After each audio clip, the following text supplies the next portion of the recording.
Hello, everyone. My name is Sherelle Gallion. Thank you all for joining us as we engage in the discussion surrounding coping and awareness related to mental health in the Black community through the pandemic. We will have panel discussions surrounding the stigma and impact of COVID, as well as provide resources to help address issues surrounding mental health. We have two panelists who have so graciously agreed to share their expertise, Dr. Mimi Sanders and Joshua Jones. Please know that our medical professional remarks were pre-recorded. However, they are here live taking cues in the chat for those of you that have questions.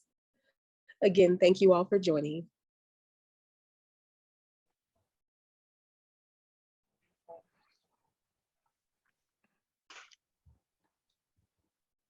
All right, good morning. My name is Sheena Hamilton, and I'd like to introduce you to our panelists today. We are so excited and grateful to have Dr. Mirica Sanders and Josh Jones with us today.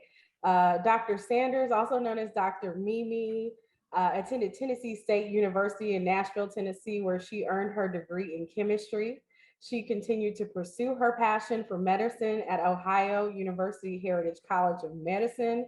And after receiving her doctorate, Dr. Sanders graduated as chief resident at Cleveland Clinic's Psychiatry residency program, as well as completed additional training at Case Western Reserve University in public and community psychiatry. She is a board certified psychiatrist and certified by the American Board of Psychiatry and Neurology. This means Dr. Sanders stays up to date and relevant for her clients using the latest therapy modalities and treatments. Dr. Mimi is beyond passionate when it comes to women's issues surrounding stress and mental health. And in the past 2 years, she's hosted virtual mental health masterclasses, teaching women skills around emotional intelligence, gratitude, work-life integration, mindfulness, and many other skills to help navigate the stressors of today's society. And I have attended those master classes and know that they are very helpful and engaging. And we also have Josh Jones, who is an alum of both DePaul University and St. Louis University, earning his Bachelor's of Arts in Psychology from DePaul in 2014 and his Master's in Social Work from SLU in 2016. He is a licensed clinical social worker in the state of Missouri. He currently serves as a staff therapist at Washington University School of Medicine in the psychiatry department, working with individuals and families before, after, and during the birthing process in the department's behavioral health services. And Josh also leads group therapy at St. Louis DBT and is passionate about mental health and social justice, which calls him often to serve in his community, where he is on multiple boards and a leader in his church.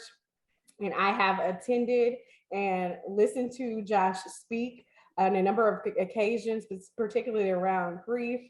And he is very, very knowledgeable in this area. And so we are very lucky to have these two healthcare professionals here with us today.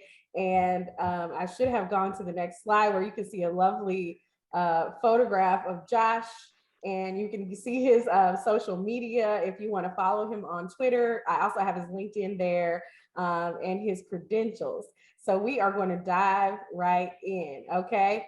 And the first thing I want to talk about, one of the largest issues in the Black community that we're dealing with throughout the pandemic, or around mental health in the Black community, is stigma, the stigma around mental health, right? Even acknowledging that that's something that's happened. So to both of you, what are your observations, experiences, and number one message you'd like to get across to our community on the topic of stigma?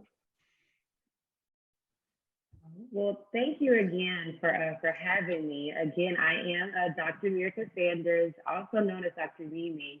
And this is mental health in general is just very dear to my heart. Just a very quick story about mental health stigma. I'm from the Deep South, I'm from Alabama. And when I graduated medical school, I told my mom, who was also from the South, that I was going to be a psychiatrist.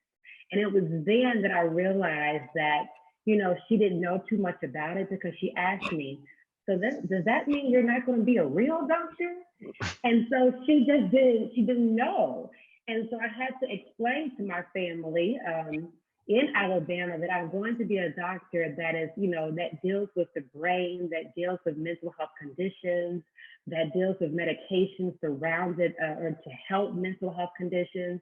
And so just within the Black community itself, we just have to do a lot of education of what is mental health, how we have just had some trauma as relates to what we have experienced in our particular plight as a community.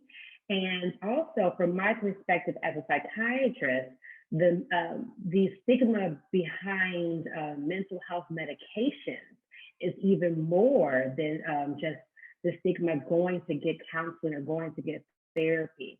So I just think what we're doing here now, and it being May, which is Mental Health Awareness Month, is how we combat this stigma, especially in our community, and how we combat the stigma that we have several treatment modalities to help us, and we don't have to do this alone. Awesome. Josh, you want to weigh in on this one? Yeah, absolutely. And I think I had so many different ideas when I was thinking about this question of where to start. And I think so much of it, and I'm grateful for it, is that I think a lot of this stigma is something that's melting away within our community. And it's a beautiful thing to be a part of. It's a beautiful thing to watch. And I think even within that, one of the things about stigma that I think is most important that we address is that there is a stigma. I think it's important that we can name it and be able to identify it in the different ways that it comes up, because I think there are a lot of things that we encounter in our community that are connected to mental health that we tend to like downplay, or we tend to make to seem as if it's something else, or we how we do sometimes in the Black community. We might try to pray it away even, and there are certain things when it comes to this stigma that I think is important that we recognize that there is a stigma and what it looks like within our communities, because without that, we don't know where to start in this process of breaking it down so that we can access the resources that we need to tend to our well-being. I had to unmute myself there, but that is a great point, and that brings us to a great segue to the first blurb that we're going to hear from one of our resource partners, or about one of our resource partners, Silence the Shame. Silence the Shame is a nonprofit organization that focuses on education and awareness around mental health. Their program and initiatives consist of crisis response training, community conversations, wellness trainings, digital content, and outreach events. They aim to normalize the conversation, peel back the layers of shame, eliminate stigma, and provide support for mental well being. Please visit silencetheshame.com for more information. So, one of the largest issues that the Black community dealt with throughout the pandemic has been grief. So, Mr. Jones, why don't you share with us some statistics around COVID deaths and strategies for dealing with grief generally? Yeah, absolutely. And before we even get into our slides, I did just want to share a couple of stats. Just that we know about the patterns of the impact of COVID. And I know it's been a short time, and something that I do know is that there's no stats that's been collected yet that is going to truly show us the amount that being and living in and through this pandemic has impacted us. I think we're going to be detecting the impact of the COVID-19 pandemic for generations to come across the board as it relates to our socioeconomic status, our education systems, our all different levels of life, obviously mental and physical health. But within that first year of COVID-19, there was a global prevalence of anxiety and depression that increased so much so that up to as much as 25%, and that's reported by the World Health Organization, that there was an increase of anxiety and depression prevalence in people's lives of up to 25%. And we know that there were certain, disproportionate interactions with certain demographics as it relates to how it impacted young adults, how it impacted Black and Latinx people, those essential workers, those people who were still, for whatever reason, whether they were, working at a grocery store or, working, in the ICU unit at a hospital, those essential workers, unpaid adult caregivers. These are people who are disproportionately impacted, and they report having worse mental health outcomes, increases in substance use, elevated suicide ideation. And you heard in my introduction, I work with a lot of new moms, a lot of new families. I know that there have been increases in domestic violence. I know that there's been increases in even mortality rates among pregnancy and things like that have been impacted by what we know to be the COVID-19 pandemic. And some of what I wanted to dive into today is really kind of sharing information about what we call the Black grief cycle, which the research was done by, you see here, Dr. Stacy Scott, and she really paralleled this Black grief cycle to the research of Elizabeth Kubler, who established that initial kind of cycle of grief that we probably at some point have come across, that denial, anger, bargaining, depression, acceptance. And from there, some of her colleagues and people have added to that a little bit more. I'm going to talk a little bit about that, that new stage in the process, which is finding meaning. And I want to dive in. Ms. Sheena, do we want to go into these slides fully, or how do we want to? Sure. I mean, Okay, you can speak through these. I can go through them quickly and you can kind of comment there. And sure. I'll remind the audience that if you have questions that you want to place in the chat, you can do that as well. Awesome. Okay. So yeah. So, and first thing first, before we get too deep into the stages, I wanted to say that these stages, these are things that are descriptive, not necessarily prescriptive. And so what I mean by that is that these stages exist, and we know that they are so because of how we've noticed and observed certain patterns, but it's not that these are stages that you absolutely have to hit. And there aren't stages that are necessarily happening at like in a literal stage or like a cycle. These are things that you may bounce in between some of these stages. You may be at one stage for a long time and find one day you experience some level of a trigger and you're at a certain stage that may be considered an earlier stage or what have you. And I just wanted to really parallel these things as it relates to the grief cycle as it was originally established, and talk about how that parallels with the Black grief cycle as we know it. So the first stage of the grief cycle is denial. So this is having that understandable reaction, a valid reaction to overwhelming emotions, and it's where we are in some ways still managing some of the shock of the loss, and we may be resisting it in some way. And within Black grief, there's in this same kind of area, there's this level of despair, which in certain ways is some level of an acceptance of what is because of the weight of what is, and fear of the loss in connection, and the idea that things are out of your control, and feeling like you're in this space where there is so much out of your control, and you're almost like flailing in certain ways, is what that looks like within the Black grief cycle. And the next stage is anger within, and you'll see, I don't want to say this every single time, but the left side is the the original grief cycle, and the right side is describing the Black grief cycle. So anger in the grief cycle, this is where often anger is an emotion. We talk about it being a secondary emotion. We can get deeper into that. I'm sure there'll be questions. Is where we may use this emotion to numb ourselves, and numb those effects of being in that state of denial.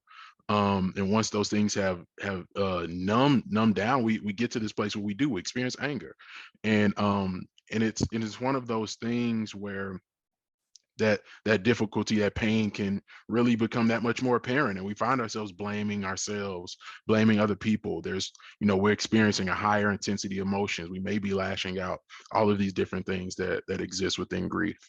And within Black grief, there's self-blame. Again, it kind of similar aspects of anger, often connected to loss, obviously, when we're talking about grief. And this can really be something that can really take over. It's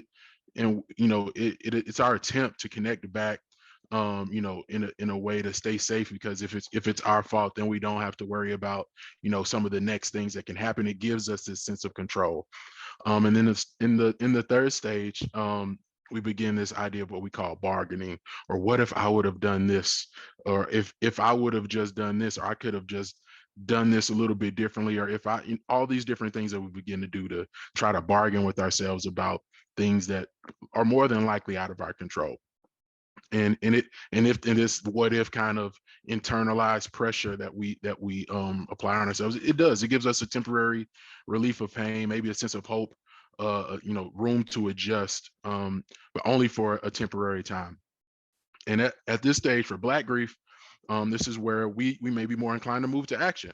After having time to grieve and process, within the ways that may be aligned with bargaining, that within itself, it can in a lot of ways be a privilege, because there may be, like, even in just some of the things that we've been looking at from this week, with the recent terrorist attack that was done in the grocery store in Buffalo.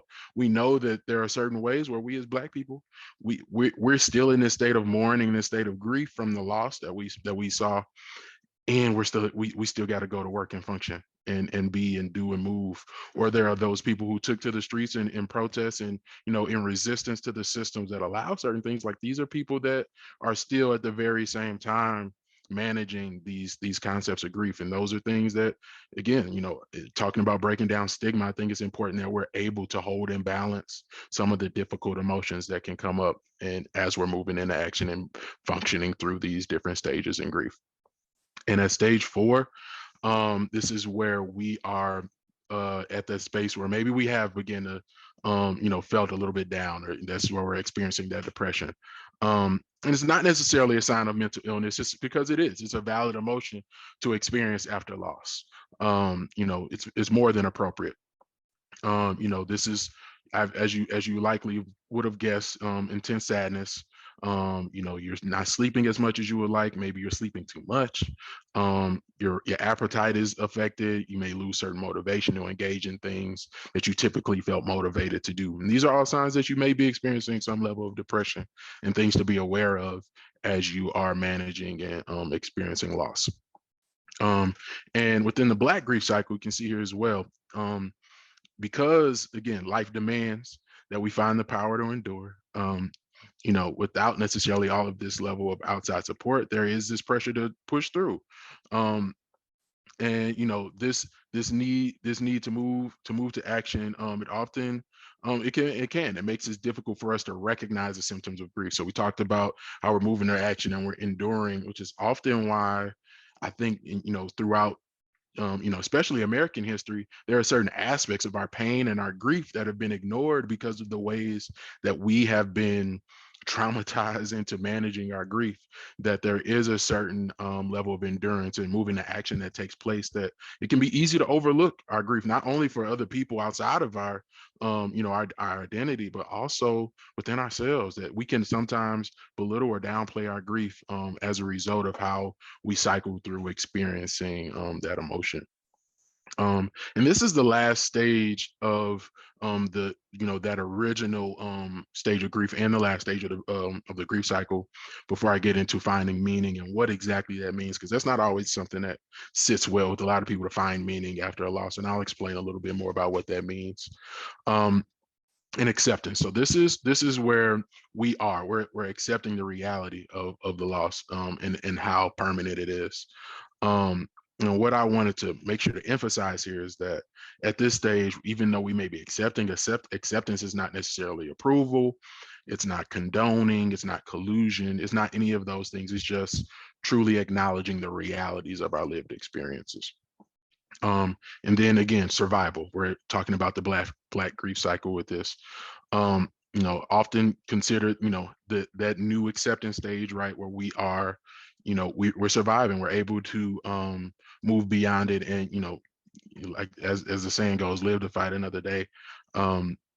Because we are still living in a society that's plagued with white supremacy and all of those different levels of oppression and trauma, that sometimes after a loss, that's sometimes what we can do is to survive. And hopefully we can get to a place where we can thrive, and we can talk a little bit more, I'm sure, about that as we progress today, about how to tend to our needs well enough so that we can move from that space of survival to thriving.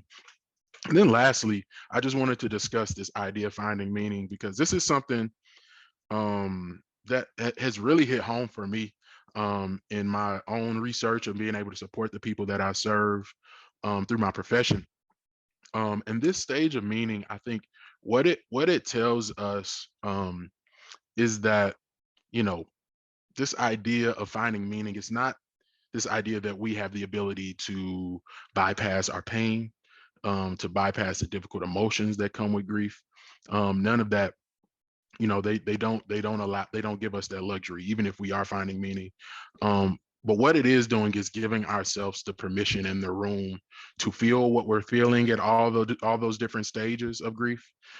Giving ourselves um, the self-validation that of the understanding and the reality of our emotions and what we're feeling.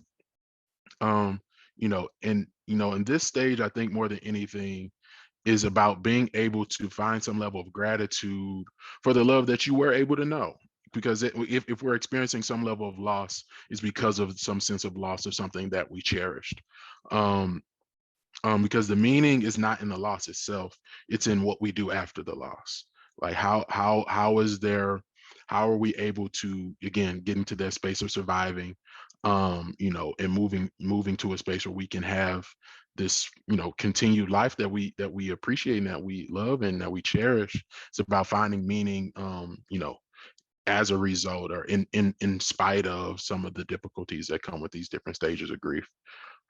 And I'm going to ask Dr. Mimi to jump in here and share a little bit just of your observations around the topic of grief throughout this pandemic or endemic, or however you want to characterize it at this point. Absolutely. So, I mean, of course, this has been beyond an interesting and just also trying season in our lives throughout this pandemic. And yes, we have lost a lot. And we all, as human beings, I think that we try to get back to that normal.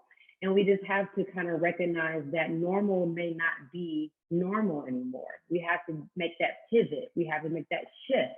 And now not only are we losing that particular lifestyle that we once had, we're also trying to kind of figure out what does this new season look like. And so, yes, we have lost that normal. We have lost just different things that perhaps define us. Like some of our careers look different because now everything can be virtual. So that is also a loss. Doesn't necessarily have to be a loss of a loved one, but you can grieve multiple things.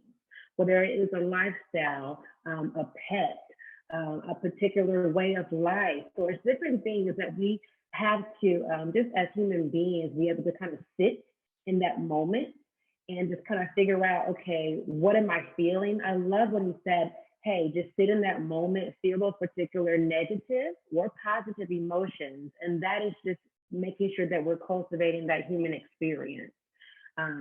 So I think that we just need to give ourselves grace as we go throughout this uncertainty, throughout this particular loss of what we thought was normal, and be able to kind of just, okay, I survived, and now what does that thriving or that next level of thriving season look like for me? But still acknowledging the past, acknowledging that what has happened, and looking, okay, what are my opportunities to now grow from this particular experience? Excellent, excellent. And I'll tell a little bit, a little small story and embarrass Josh a little bit, and then ask him to give us maybe 60 or 90 seconds more about coping mechanisms. But the reason I know that he knows about coping mechanisms is because late last year, early this year, my father spent over 100 days in the hospital. And during that time, he and my mother, and that time before he passed, he ultimately passed away, he and my mother were diligent in watching a series where Josh was a leader in talking about grief and a big part of that series. And they watched it together as they prepared for what was coming. And so I know you know everything there is to know, or a lot of what there is to know about coping mechanisms. So can you give us 60 or 90 seconds to round this out on when we are in these stages and when we are encountering grief, how we cope? Absolutely. I think it's about being able to know ourselves and develop a certain level of self-awareness enough to know if and when we are at these stages of certain stages of grief. And I think because really the idea behind even identifying stages of grief is the ability to give us language to describe what's going on. Because through that language, we then have the power to then move forth and what it means to be able to address the things that come with that.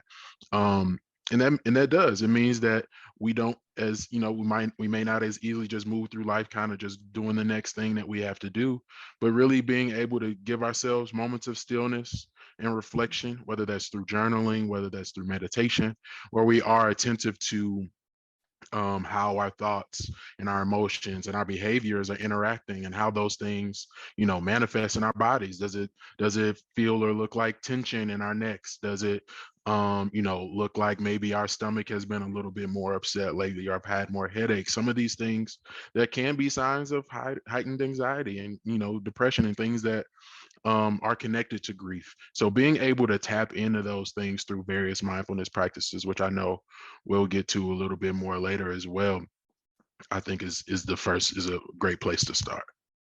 Excellent, excellent. And now we'll hear a little bit from one of our resource partners. Thank you for joining us today.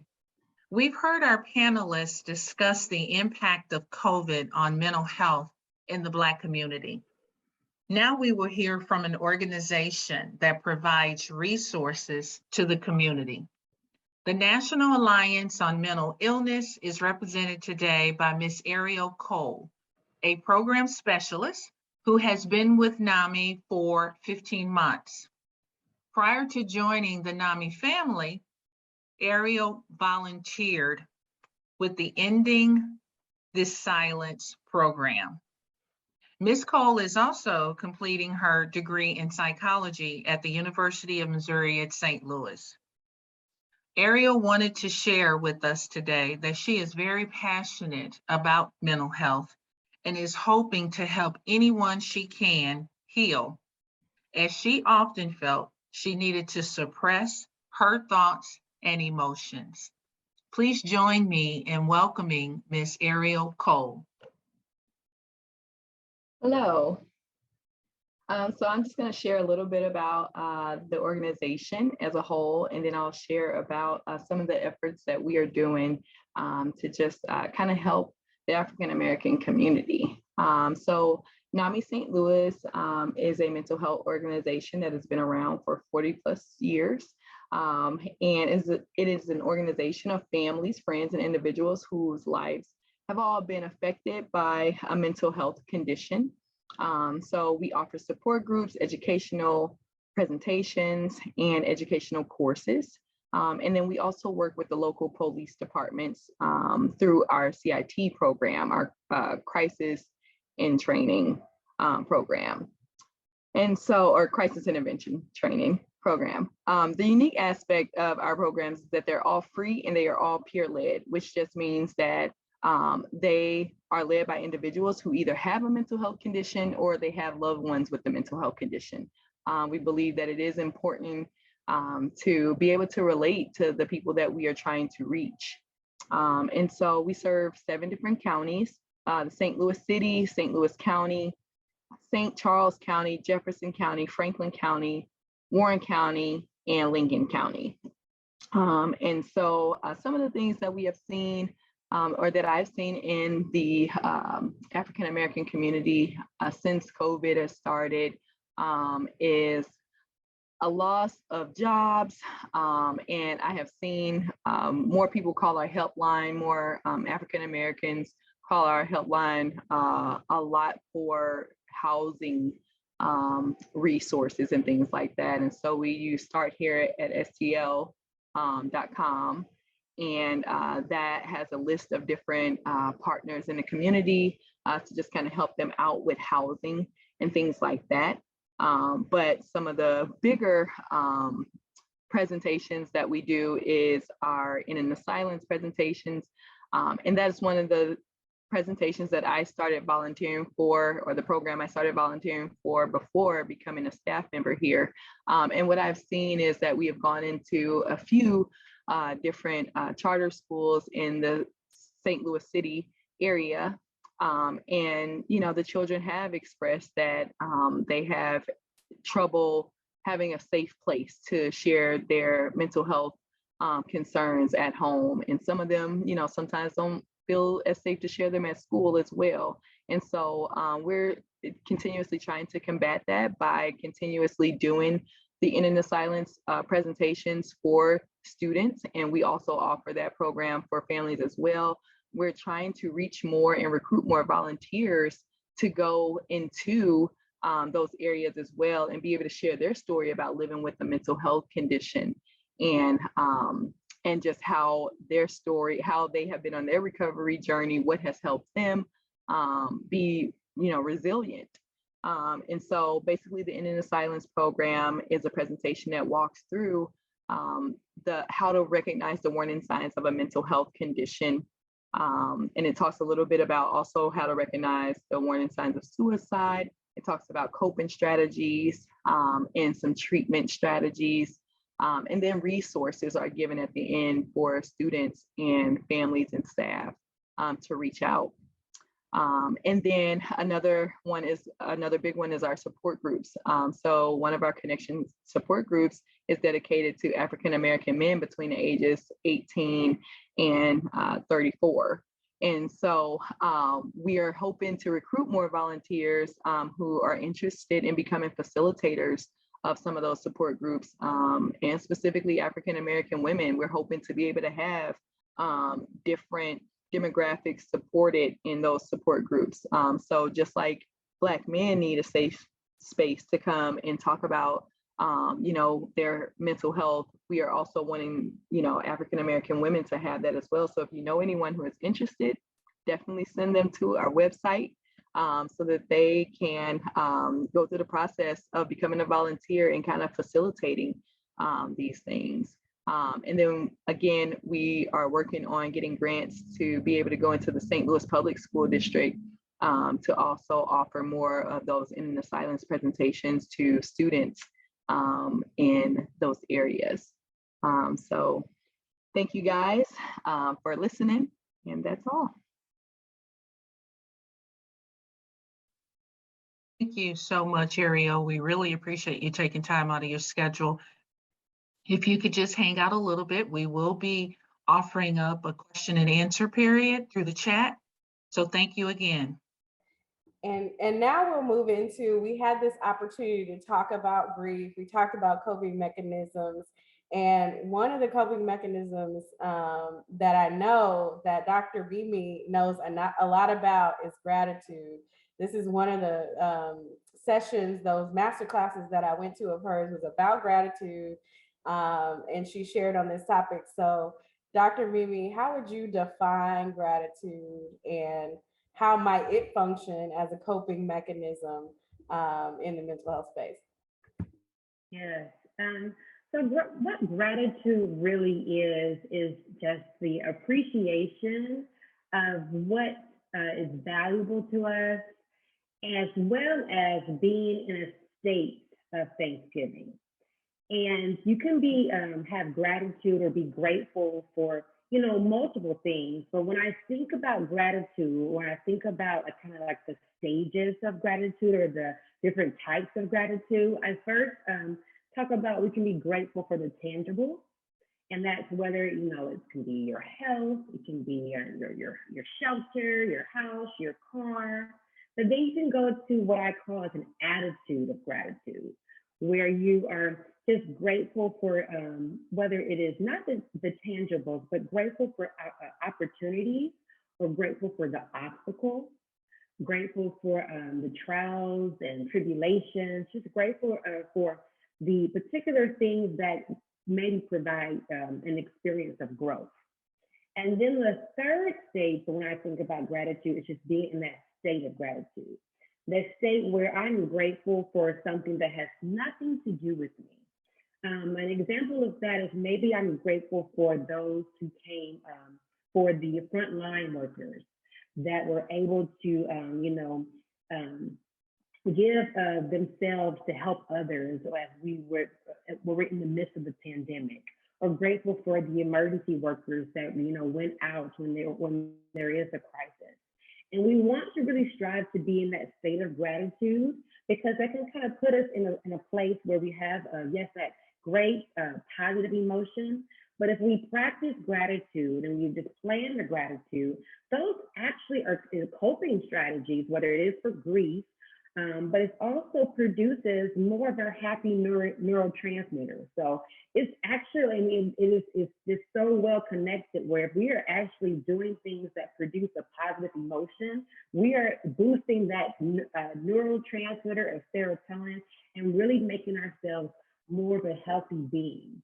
So as we go through this particular slide, we can kind of really see, yes, this is a definition, but we can also ask our questions and do like a questionnaire, a gratitude questionnaire. So if you look at the next slide, sometimes you can ask yourself or do a questionnaire. We don't do this often in clinical practice, but you can just look it up, Google it, and just say, okay, how can I measure, how am I grateful? What's my level of gratitude? And you can just say, okay, do I have much in life to be thankful for? How do you rate yourself? When I look at the world, do I see much to be grateful for? Am I grateful to have a wide variety of people?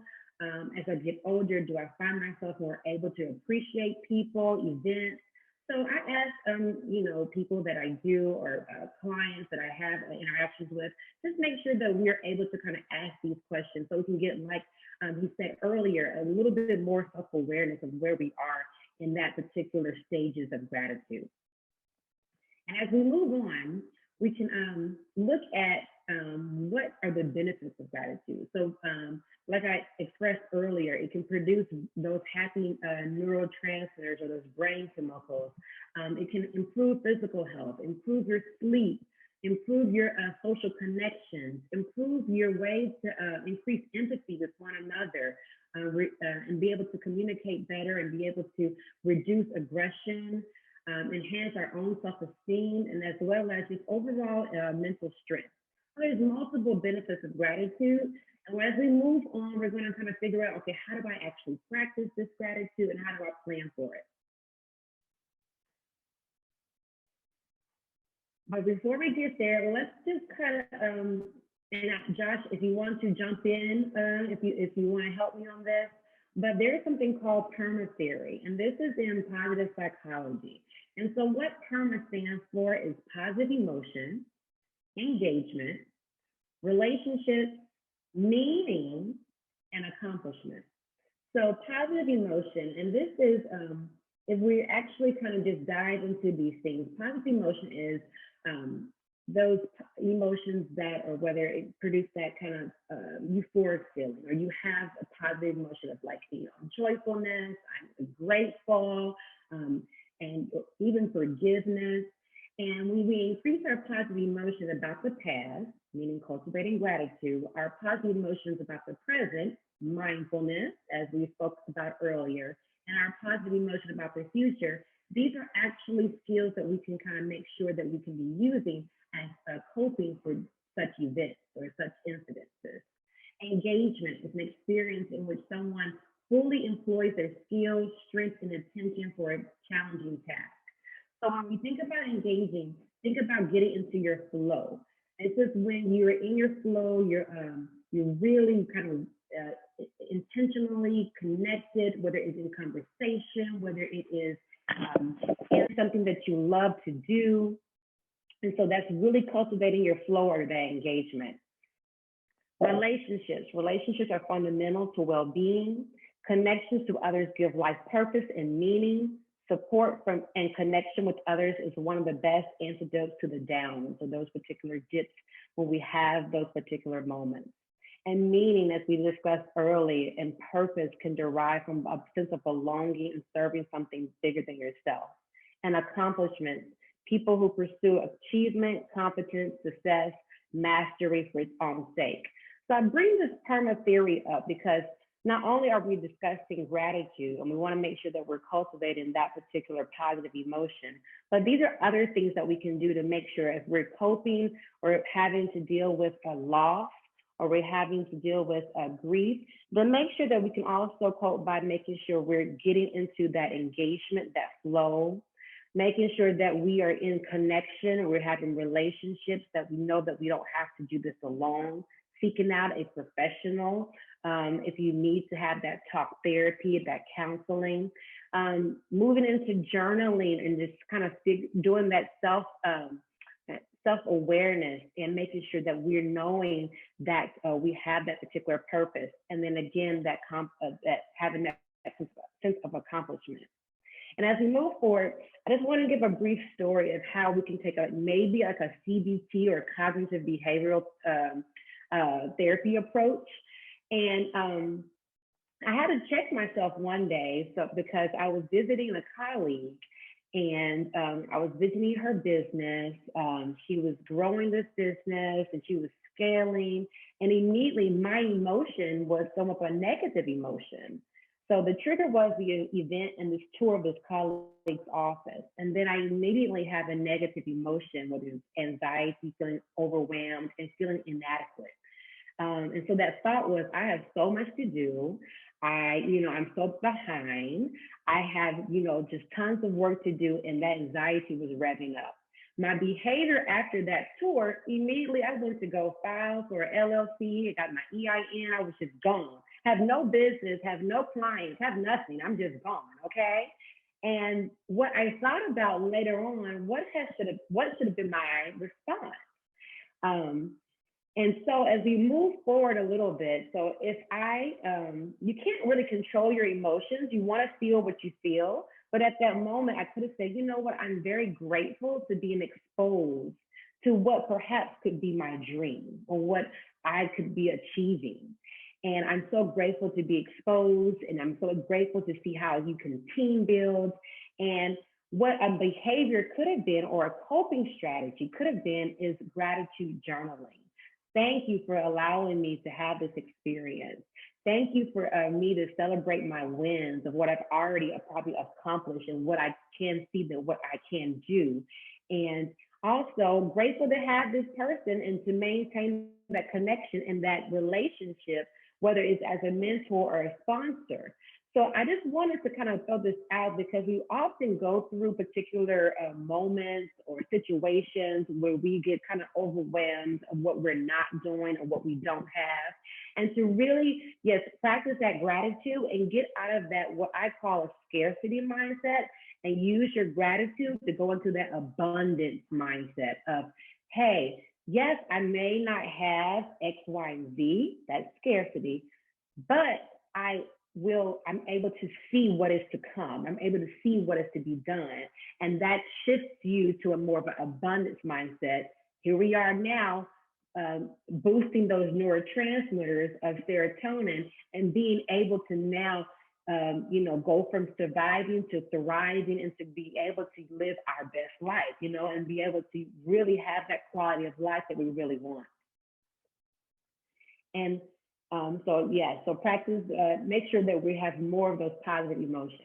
We already went through this particular slide, but again, when I think about gratitude, I think about those 3 stages, that gratitude for the intent, for those tangibles.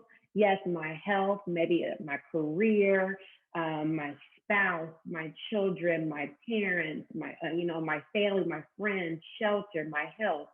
But then also going to that attitude of gratitude, that gratitude for my mistakes. Thank you for, allowing me to learn from them. Gratitude for, any type of discord in relationships. Maybe that was an opportunity for me to learn how to communicate better on my end or be able to hold myself accountable. And then the third step of that state of gratitude, I'm grateful for things that have nothing to do with my benefit. So we really want to strive to be in that state of gratitude, that state of just appreciation. So how do we do that? So how do we actually practice gratitude? Again, embrace those challenges. So when things get kind of rough, and what I tell my clients, you're into that stretching, you're in that stretching season, then you have to make sure that we're turning those into opportunities of growth. What am I to learn from this season? How can I really dive in and embrace this challenge? Embrace this particular difficult season in my life. Again, see those opportunities of growth from my mistakes or my failures. Make a gratitude collage. You know, we do vision boards all the time, and that's great. I truly believe in vision boards. But also we can practice in that present moment, and you can get out a magazine and what you already do have, cut it out, paste it on there. And that really makes you have an exercise of not only mindfulness and being in that present moment, but now you're cultivating that gratitude. And then also make gratitude a part of your daily structure or your family life. We give thanks during our day for our food we're about to eat. But make it another, way that you can give gratitude. Maybe when you're first starting, when you get to the job, hey, I'm grateful to be just sitting down here for a moment, drinking my cup of tea or a cup of coffee. Make that a routine so you can boost those neurotransmitters. And then again, focus on your strength. Shift from scarcity to abundance mindset. And so if we want to just go a little bit more practical, and let's make out a plan, okay? So I would love everyone to get a journal. If you have one already, great, but make sure that you really are practicing journaling. There's no right or wrong way to do journaling, but you can also use it as your gratitude journal, and you can make sure that you note your big and your small victories. Write down 3 big things at the start and at the end of the day that you think that have gone well for you. I encourage everyone to make sure you have your personal stationery, and also give out those thank you notes to people who have maybe touched your life in any particular way. And so now you're sharing your gratitude, you're sharing actually that positive emotion, and engage in mental subtraction. Imagine your life. Imagine how your life would be if some positive event had not occurred. So that really allows you to focus on a positive event, be grateful for that, and just say, okay, what would have happened if that not occurred? So we've talked about the stages of gratitude or the states of gratitude. We've talked about how it's very beneficial for us in terms of our physical health, our mental strength, cultivating relationships. And then we've moved on as how we actually can practice and plan to have gratitude. And I love that we coupled it with grief and gratitude. So now we have an event, and now we have some actual practicality. That's very good, very good. And Josh, if you have anything you want to share about gratitude, you can, and then give us maybe like just a couple minutes on mindfulness and how that might be used again as a coping mechanism when we're dealing with things and needing that sort of thing. Absolutely. Anything that I would be saying, I think would just be reiterating what Dr. Mimi already shared. I think it's really, and just to kind of, affirm what she already said. Throughout school, whether I was in a psychology of happiness class, a social psychology class, there was so much information on how practices of gratitude were so beneficial to what happy people do and what the people who are living lives that they take pride in. And it's not even, there are studies I remember reading, it's like it wasn't even necessarily connected to the people who always had the most, but the people who were practicing gratitude the most, who were the ones who experienced those heightened levels of just positivity and just being able to be their best versions of themselves. And I think kind of piggybacking that and segueing it into the conversation about mindfulness, in my a lot of my emphasis and one of my modalities or types of therapies that I use a lot is very similar to what we just talked about with CBT. Is cognitive behavioral therapy. I use dialectical behavioral therapy a lot, and what we teach within mindfulness is that we have what we call what skill. So it tells us what we're doing when we're engaging in mindfulness, and if you can charge these three things to memory, I think is worth it. So the three steps of what we're doing when in any mindfulness task, whether we're meditating, whether we're taking a walk, whether we're washing the dishes, whatever it is, we're observing, describing, and participating. So before we even get to making labels and putting words into things, we're observing we're observing what's going on. We're observing what we're doing. We're observing our thoughts. We're observing our bodily sensations, being aware of how those things talked about, like I said before, that self-awareness. And then from that, because often I think what happens, right, we jump straight to description without fully observing and taking in information, and maybe even jump straight to participating without even describing and observing what was going on.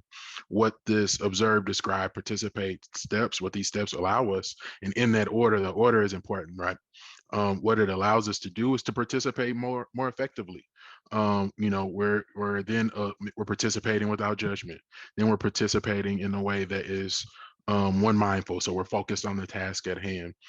So to be able to do those things, start with observing, take in what's going on before you react, so you can be more responsive. Describe it in a way that's non-judgmental, based off what the observable facts are.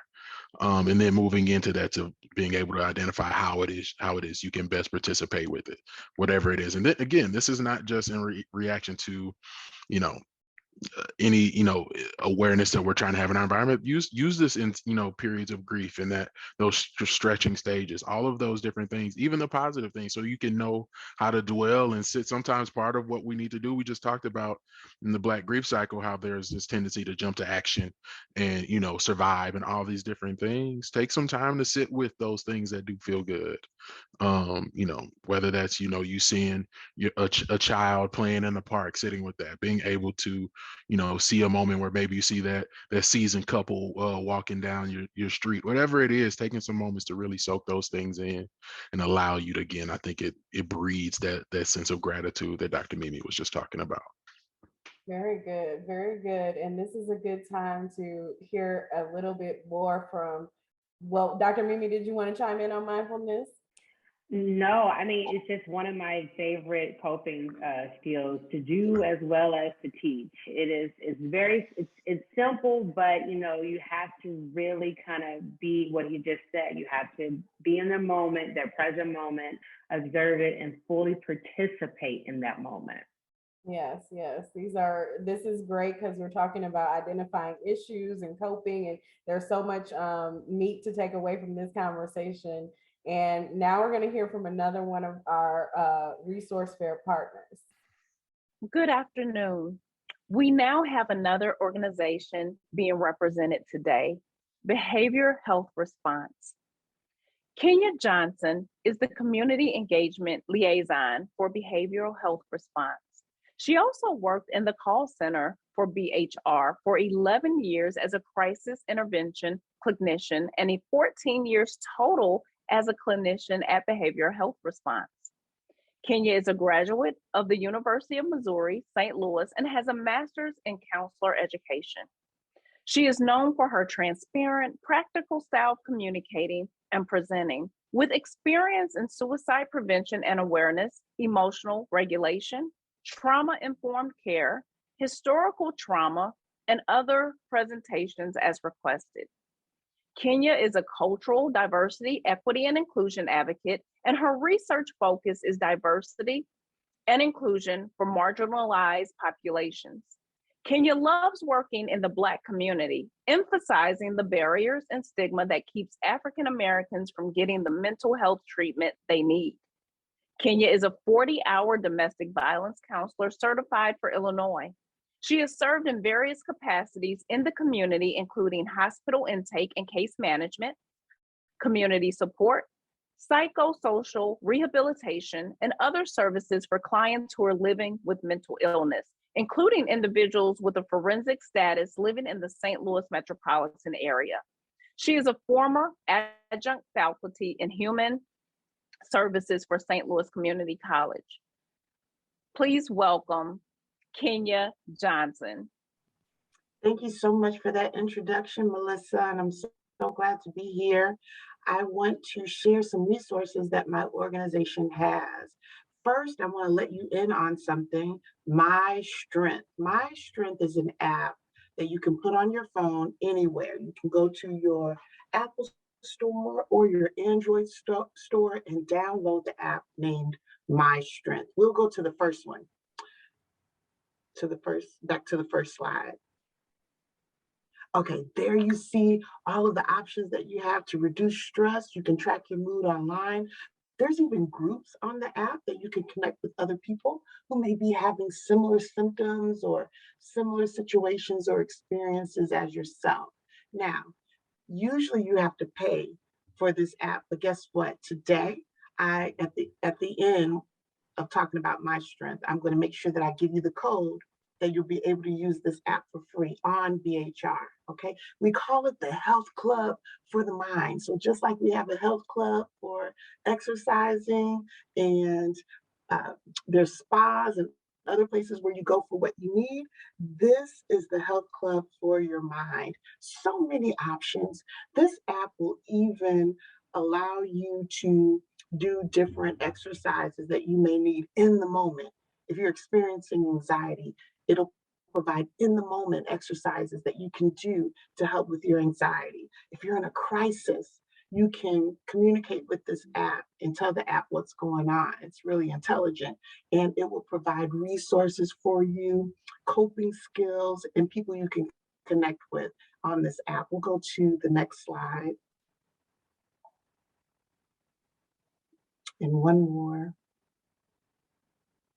So this one says, it's personal support for you. We all have our struggles. Finding support to focus on your emotional health is important. And with everything that's going on, with everything that we've been through, especially over the last couple of years or so, this app has become more and more important for individuals, especially individuals on the go. You know, usually we grab our phone for everything. So it's a really good resource. While you're grabbing your phone and you're going, maybe even if you're in your car, you need some calming, relaxing music or some calming, relaxing voices to help you through the crisis that you may be experiencing at the time. It's really helpful. We can go to the next slide. So here's some self-help tools, community support, progress tracking, video guided activities, healthy living, and goal setting. These are all the options that you have with this app. Can we go up one? I think that's where the code is. There we go. Thank you so much, AJ. All right. So at the bottom of this screen, you'll see where it says sign up today. You can either go to the website, www.mystrength.com, or you can download the app on your phone. Enter the access code marked below. And guess what the access code is? It's BHR.